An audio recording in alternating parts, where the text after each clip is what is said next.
अस्सलामुअलैकुम, आप देख रहे हैं के न्यूज HD। मैं हूं हारिस अली शाह गिलानी। चलते हैं आज की अहम खबरों की तरफ। ले जाने A जाना quality product by Khadim's Khadim Milk Foods, का Sahiwal. है ज़माना। रुक करेंगे कराची का, जहां से रिपोर्ट करेंगे हमारी लेडी रिपोर्टर अरूज खान। जिना अस्पताल NICH के अंदर हालात, बच्चों की हालत वीडियो में आप सबके सामने है।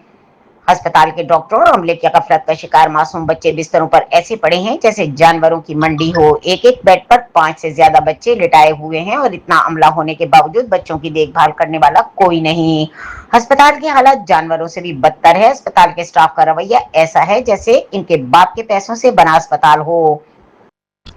डॉक्टरों का कहना है कि इलाज समझ ना आए तो प्राइवेट हॉस्पिटल ले जाएं। इसके अलावा अस्पताल में आने वाले लोगों के साथ खुलेआम गुंडा गर्दी जैसा सलूक करते हैं। आखिर इन सब का हिसाब कौन लेगा? कराची के महकमा सेहत का कहना कहां सो रही है? क्या महकमा सेहत भी इनके साथ मिला हुआ है? इनके खिलाफ कोई एक्शन क्यों नहीं लेते? इन डॉक्टरों की गफलत की वजह से आए रोज कई बच्चे जान की बाजी हार जाते हैं और इनसे पूछने वाला कोई नहीं। आखिर कब तक पाकिस्तान के मुस्तकिल मासूम बच्चे इन जैसे डॉक्टरों और इन जैसे स्टाफ की वजह से अपनी जानें कुर्बान करते रहेंगे?